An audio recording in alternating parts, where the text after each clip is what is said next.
दोस्तों 1 अप्रैल 2025 की बात है। एक बुजुर्ग महिला जो कि बाजार से घर जल्दी वापस आ गई थी, उसने घर आके देखा तो घर के जो दरवाजे थे ज़्यादातर खुले हुए थे, लेकिन एक दरवाज़ा ऐसा था जो बंद था।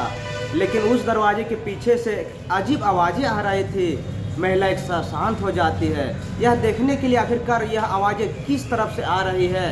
तभी उन्हें चुपके से खिड़की से जब झांक कर देखा तो उस बुजुर्ग महिला का पति, उसकी उम्र लगभग 55 साल के आसपास था दोस्तों, वो बिल्कुल नग्न अवस्था में था। उस व्यक्ति को देखकर वो एकदम हैरान हो जाती है, परेशान हो जाती है। लेकिन उसके पैरों तले ज़मीन तब खिसक जाती है जब उस बुजुर्ग महिला ने अपने ही सगी भतीजी को भी एक ही साथ नग्न अवस्था में देखता है, अपने पति के साथ। बस इतना देखना था कि वह एकदम सोचने पर मजबूर हो जाती है, हक्का बक्का पर रह जाती है। तब वह महिला चुपके से जाकर एक कुर्सी पर बैठ जाती है और वो इंतज़ार करने लगती है कि दोनों कब बाहर निकलेंगे। आखिरकार वह दोनों बाहर निकलते हैं और निकलने के बाद उस बुजुर्ग महिला ने दोनों को डांट फटकार लगाते हैं और विरोध करते हैं और सीधा अपने भाई के पास पहुंच जाती है। भाई से कहती है कि कुछ भी हो जाए, किसी भी कीमत पर तुम्हें अपनी बेटी की शादी करनी ही पड़ेगी, क्योंकि उसकी बेटी जो थी लगभग 26 से 27 साल की उम्र हो चुकी थी। आखिरकार उसके पिता ने लड़की के मेहनत की रात दिन एक किया, 1 महीने के अंदर लड़का तलाश कर लिया, 1 महीने के अंदर ही उसकी शादी फिक्स करवा दी। शादी हो जाती है, लड़की विदा भी हो जाती है, चली भी जाती है। लेकिन यहीं से एक कत्ल की कहानी लिखी जाती है, एक ऐसा कत्ल जिसकी गूंज प्रदेश में फैल जाती है। आज की कहानी इसी के माध्यम से आप लोग की सुनाने का कोशिश कर रहा हूँ। आप लोग अगर मेरे चैनल पर नए हैं तो चैनल को सब्सक्राइब कर दीजिए और एक लाइक कर दीजिए। आज की जो सच्ची घटना मैं आपको सुनाने जा रहा हूँ, यह सच्ची घटना है बिहार प्रदेश जिला का है दोस्तों, औरंगाबाद लगता है। औरंगाबाद की सच्ची घटना है। एक युवक जिसका उम्र लगभग 27 साल के आसपास रहा था, नाम उसका प्रियांशु कुमार है, जो कि 26 जून 2025 को बनारस से वापस आ रहा था दोस्तों। रांची बनारस इंटरसिटी रेलगाड़ी पकड़ती है और जैसे वह नावी रेलवे स्टेशन पर आने वाला था तभी वह अपनी माँ को कहता है कि माँ, मुझे थोड़ा देर हो जाएगी, इसलिए रेलवे स्टेशन से मुझे घर वापस लाने के लिए, जो गांव लगता है, बड़का गांव लगता है, वहाँ से वापस लाने के लिए मुझे किसी को भेज देना।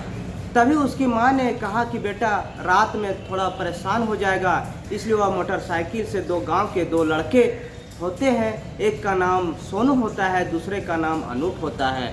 वो बाइक को लेकर सीधा रेलवे स्टेशन पहुंच जाता है और वहां जाकर आराम से इंतज़ार कर रहे थे कि कब प्रियांशु कुमार आएगा, उसे ही प्रियांशु कुमार को अपने घर ले जाएगा। और गाड़ी में बिठा के वह अपने 24 जून 2025 की रात लगभग 8 बजे के आसपास रहा होगा दोस्तों। इसी बीच में बराबर में एक और बाइक आती है जो कि बहुत तेज़ से आ रही थी और तेज़ी से आने के बाद एकदम से ब्रेक लगती है और ब्रेक लगते ही उस पर 2 लड़के बैठे हुए थे दोस्तों। वह पूछते कि भैया पहले नमस्कार करते हैं और नमस्ते करने के बाद पूछते कि हम लोगों को देवराज विधा एक गाँव लगता है, वहाँ पर जाना है, रास्ता नहीं पता है, तो क्या तुम अपने में रास्ता बता सकते हो। जैसे ही बाइक सवार ने यहाँ पर 3 लड़कों प्रियांशु होता है, सोनू होता है, अनूप होता है, उनसे पूछा जाता है कि हमें देवराज बिघा जाना है, तो आप परेशान मत होइए, यहाँ से थोड़ा सा आगे चले जाइए, 2-3 किलोमीटर का रास्ता है और वहीं से आपका गाड़ी घुमा लेना है। जैसे ही पहली गाड़ी रुक जाती है, रास्ता पूछने के लिए दूसरी भी रुक जाती है, रास्ता बताने के लिए, रास्ता बताते आती है। इसके बाद एक साथ 8 गोलियां चलने लगती है दोस्तों। जैसे ही गोली चलती है तुरंत ही यह गोलियां लग जाती है प्रियांशु कुमार को और गोली लग जाने के कारण उसके बाद यहाँ से लगभग वो लोग यहाँ से भाग जाते हैं। जो गोली मारने वाले लोग यहाँ से भागने लगते हैं। अब वह सोनू अनूप थे, आखिरकार वो क्या कर रहे, उन्होंने काफ़ी चिल्लाया, शोर मचाया, आसपास के लोग भी आते। ऐसी स्थिति में बस तत्काल प्रभाव से उस प्रियांशु कुमार को वहाँ से उठाते हैं, नवीन नगर में एक हॉस्पिटल होता है, वहाँ लेकर जाते हैं। कहते हैं कि हम लोग ऐसे ही तरह से यहाँ से आ रहे थे और एकदम से अचानक बाइक सवार ने रास्ता पूछा और तुरंत ही गोलियाँ चला दी। वहाँ पर हॉस्पिटल में उसे एडमिट कर दिया जाता है। बस इतना कहना था कि डॉक्टर ने देखना शुरू किया, गोलियां लगी थी, लेकिन वो तो मर चुका था दोस्तों। अब उसका इलाज कैसे करें, वह कहते हैं कि यह तो मर चुका है। तुरंत ही जो हॉस्पिटल वाले होते हैं नज़दीकी पुलिस स्टेशन आने की नवीन नगर को फ़ोन करते हैं, सूचना देते हैं, और जो एसडीओ होते हैं वहाँ का थाना प्रभारी वह अपनी टीम के साथ मौके पर हॉस्पिटल पहुँचते हैं। पुलिस टीम यहाँ पर पहुँच जाती है, यहाँ जांच पड़ताल करती है, यह देखने के लिए आखिरकार क्या मामला है। उन दोनों लड़कों से पूछा जाता है जिनका नाम अनूप और सोनू होता है। उनसे पूछा जाता है कि सोनू का असली नाम होता है अमित कुमार। उसने पूछता है कि आप इतनी गोलियां चलती है 7-8, लेकिन तुम में से भी एक किसी को नहीं लगती, क्या बात है, इसके पीछे का क्या कारण है। अब पुलिस ने उन लड़कों को सख्ती से पूछताछ करना शुरू कर देता है। जब सख्ती से पूछताछ कर बार बार उसे पूछते हैं, लेकिन दोनों लड़के ने जैसे शुरू में कहानी बताई थी वैसे ही लगातार कहानी बताते चलते हैं दोस्तों। कहते कि साहब हमारा इसमें कोई भूमिका नहीं है, हमें तो सिर्फ यह कहा गया था कि वह रेलवे स्टेशन आएगा, रात को आएगी, इसलिए उसको लेने गया था मैं, हमारा बस इतना ही कसूर है। पुलिस उनसे पूछताछ कर रही थी और पुलिस को कई दिन बीतने के बाद भी कोई ऐसा सुराग नहीं मिल पाता है दोस्तों। आखिरकार करे तो क्या करे। आखिरकार पुलिस ने जब प्रियांशु के मोबाइल का CDR निकलवाई जाती है, कॉल डाटा रिकॉर्ड, उनसे पता चलता है कि वो अपनी पत्नी को एक ही दिन में लगभग 50 से ज़्यादा बार बातचीत हुई थी। 50 से ज़्यादा बार बातचीत होनी थी, बस यही जानना था। अब यहाँ से उसकी पत्नी उसके बारे में पता चलता है कि 45 दिन पहले आने की 11 मई 2025 को शादी होती है, जो कि लड़की का नाम होता है गुंजा सिंह। गुंजा सिंह जो नबी नगर की रहने वाली होती है। और उससे पूछा जाता है कि तुम्हारी क्या बातचीत हुई थी, तो उसने बता देता है कि सामान्य पति और पत्नी के बीच बातचीत होती है, वही बातचीत हो रही थी। तो ये पुलिस ने डिमांड की कि जो अपना नंबर है ना मोबाइल या हमें दे दीजिए, कुछ हमें देखना है, हमें कुछ पड़ताल करनी है। हमें जैसे ही गुंजा ने उसका मोबाइल नंबर मांगा जाता है तो गुंजा साफ इनकार कर देती है कि मेरे मोबाइल में कुछ ज़रूरी चीज़ें हैं तो मैं इसे नहीं दे सकती हूँ। पुलिस कहती कि पति से भी ज़्यादा ज़रूरी कोई चीज़ नहीं हो सकती है। जब पुलिस ने इस लड़की से दुल्हन होती है, 45 दिन पहले उसकी शादी होती है, उनसे पूछा जाता है कि आप मोबाइल क्यों नहीं देना चाहती, वो सटीक आंसर नहीं दे पा रही थी। पुलिस ने उसका मोबाइल भी ले लिया, साथ ही उसको भी हिरासत में ले लिया। 2 जुलाई 2025 को आखिरकार पुलिस उसे हिरासत में ले लेती है। अब उसे पुलिस पूछताछ कर रही है, बातचीत कर रही है। शुरू में बताओ वो हर नई कहानी बताती है। जब हर नई कहानी होती है तो पुलिस ने अपने तरीके से उसे पूछताछ करना शुरू कर देता है। तब उसने अलग ही कहानी बताना शुरू कर देता है। बताती है कि छोटी सी थी, बचपन वह अपने फूफा के साथ चली जाती थी, यानी फूफा उसके साथ सोती थी और उसका मकसद था कि वो वहीं रहेगी, पढ़ेगी, खाना पीना रहना सब कुछ करेगी। ज़िंदगी का वही फूफा के घर में ही हो रहा था। जब वह 12 साल की हो जाती है तो 12 साल के होने के दौरान जब उसके फूफा थे 45 साल के थे, उसके फूफा प्रति उसका अट्रैक्शन बढ़ जाता है। फूफा का प्रति अट्रैक्शन बढ़ जाता है, फूफा का लड़की के प्रति भी अट्रैक्शन बढ़ जाता है। बस इस रिश्ते के बारे में कोई नहीं जानता था। धीरे धीरे करके कब 15 साल गुजर जाते हैं। 15 साल तक दोनों ऐसे रहते हैं पति पत्नी जैसे, ऐसा कोई उनके बीच में छुपा नहीं हुआ था। चाहे वह, हालांकि उसके फूफा होते हैं, वो डाल्टनगंज एक लगती है जहां वह बस के बड़े कारोबारी होते हैं। पैसों की कोई दिक्कत नहीं थी, कोई परेशानी नहीं थी और घर में कोई शक की गुजारिश भी नहीं थी। यानी गुंजा सिंह का बुआ भी अपनी भतीजी पर कोई शक नहीं कर रहा था, लेकिन वह नहीं जानते कि उसकी सगी भतीजी का उसके पति के साथ अवैध संबंध चल रहा है। कोई रोक टोक नहीं थी, कोई यहाँ पर कोई दिक्कत किसी को कुछ नहीं थी।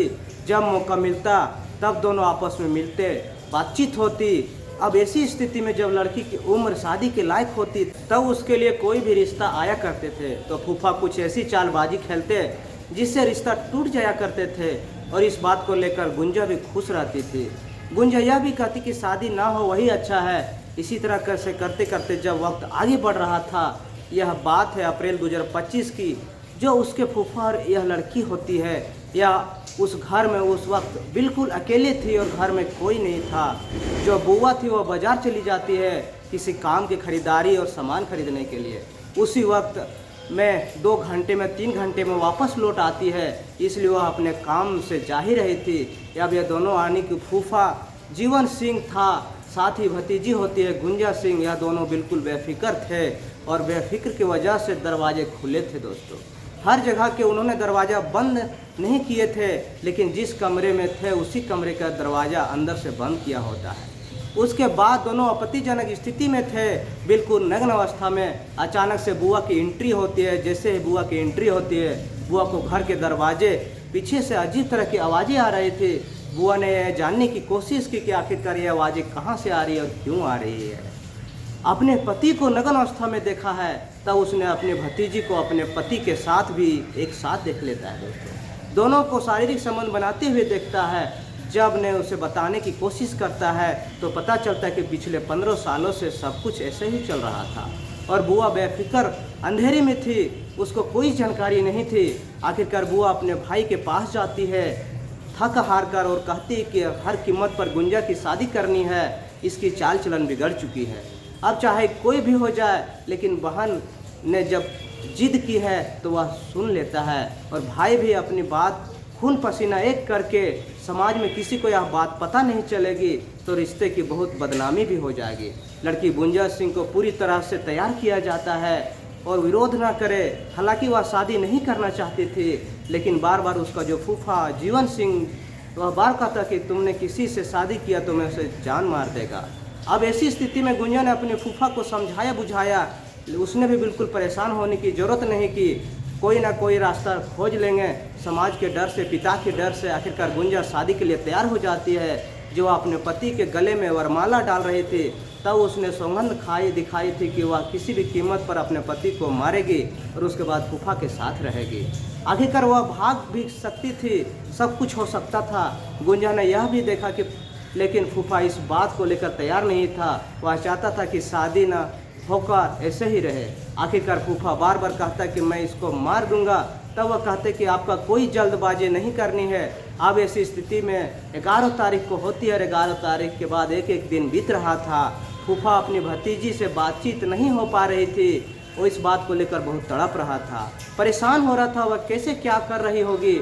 पता चलता है कि अगले 10-11 दिन तक वो घर में बहुत सारे मेहमान थे, आ जा रहे थे। ऐसी स्थिति में गुंजा को अपने उस प्रेमी जो होता है फूफा, जो 55 साल का बुजुर्ग आदमी था, उससे बातचीत करने का अवसर नहीं मिल पा रहा था। और इसी बीच में वो यह प्लान करते हैं कि जब 20 मई 2025 के बाद उसकी बातचीत नॉर्मल होना शुरू हो जाती है, तभी वह कहता कि इसको मारना है और मारने के लिए पूरी प्लानिंग हो जाती है। प्लानिंग के लिए एक झारखंड की एक जगह लगती है, जिला लगता है गढ़वा जिला, एक कंडी जगह लगती है और कंडी का एक ही गांव लगता है थाने क्षेत्र का रामाराम बांध दुर्वा। वहाँ के रहने वाले 2 लड़के होते हैं जो एक साथ एक अलग अलग गाड़ी से उनकी व्यवस्था की जाती है, यानी कि यह शूटर होते हैं और जो जीवन सिंह होता है उनकी व्यवस्था करता है। लड़की से कहता है कि मुझे जितनी जल्दी हो सके अपने हस्बैंड का फ़ोटो दो ताकि उसे मैं इन शूटरों को दिखा सकूं और यह जाकर तुम्हें घर की पैरवी करेंगे। अब शूटरों ने पैरवी शुरू कर देता है। इस घर के आते जाते जो गांव होता है, उसके गांव के आसपास ये जुट जाते हैं और लग जाते हैं दोस्तों। बस वह बार बार यह बात करते रहते। गुंजा ने किसी भी तरह तरकीब से तुम अपने पति को घर से बाहर भेजो, उसके बाद हम इसका काम तमाम कर देंगे। अब ये 22 जून 2025 की बात है। वो लड़की गुंजा सिंह कहती है कि अपने पति से प्रियांशु मेरा मिठाई खाने का बहुत मन कर रहा है, एक काम करो तुम बाज़ार जाओ और मिठाई लेके आ जाओ। कुछ स्पेशल मिठाई का नाम भी बताया जाता है। अब यहाँ से प्रियांशु बाज़ार जाता है। जब बाज़ार जाता है तो उसे मिठाई मिल तो जाती है, लेकिन बाज़ार में बहुत ज़्यादा भीड़ थी। शूटरों को ये हत्या करने का मौका नहीं मिल पा रहा था दोस्तों, इसलिए वह घात लगाए बैठे थे। उसका प्रोग्राम फेल हो जाता है। लेकिन 23 तारीख को अचानक ही यह प्रियांशु अपनी पत्नी से कहता है मुझे बनारस में जो उत्तर प्रदेश में मुझे वहाँ जाना है किसी काम से और मैं 24 को लौट आऊँगा। बस आप एक काम करना, तुम अपना ख्याल रखना, मैं घर घूम के आता हूँ। जब वह बात पता चला 23 को वह 24 को वापस लौट रहा है तो पत्नी बार बार पूछ रही थी कि आप कहाँ पहुँचे, आप क्या कर रहे हैं, आप कहाँ तक आए हैं। यह बात लगातार फ़ोन पर बातचीत हो रही थी। उसी दौरान पल पल का लोकेशन भेज रही थी। जैसे वे नवीन नगर रेलवे स्टेशन पर पहुंचता है तो शार्प शूटर जो गोली चलाने वाले थे पहले से वहां स्टेशन पर मौजूद थे दोस्तों। लेकिन वहाँ उन्हें मौका नहीं मिल पाता है। उस रेलवे स्टेशन पर जैसे वहाँ पहुँचता है और निकल के लगभग 3-4 किलोमीटर दूर आगे पहुँचते हैं तो लंबे खाप मोड़ होता है, वहाँ जाकर बाइक ओवरटेक किया जाता है दोस्तों, और पूछा जाता है कि वह देवराज बिघा की गांव जाना है, आप एड्रेस बता देते हैं। और जैसे एड्रेस बताने का प्रियांशु अपनी बाइक को रोकता है, एक एक करके 8 गोलियां उस पर चलाई जाती है दोस्तों। गोली चलाने के बाद उसका मकसद शार्प शूटर का सिर्फ प्रियांशु को मौत के घाट उतारना था। उसकी वह हत्या कर देते हैं, हत्या करके चले जाते हैं। लेकिन पुलिस ने जैसे उस गुंजा सिंह को हिरासत में लिया, पूरी कहानी सामने आ जाती है, गुंजा सिंह पकड़ी जाती है, साथ में दोनों शूटर फरार चल रहा है।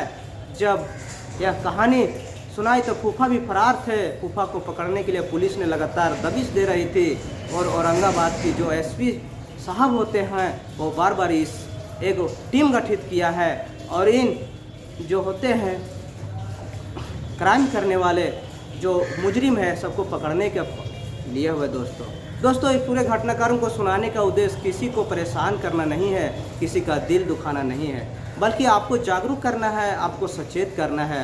और जिस तरह से गुंजा सिंह ने अपने फूफा के साथ मिलकर उसी दोगुनी उम्र आदमी था, जब वह 12 साल की थी, प्यार कर बैठता है और 15 साल में वह सब कुछ कर बैठता है दोस्तों ये कहानी आप लोग को अच्छी लगी तो कमेंट करके ज़रूर बताइए, और आप लोग चैनल में नए हैं तो एक सब्सक्राइब कर दीजिए। फिर मिलते हैं नए वीडियो में, तब तक के लिए नमस्कार।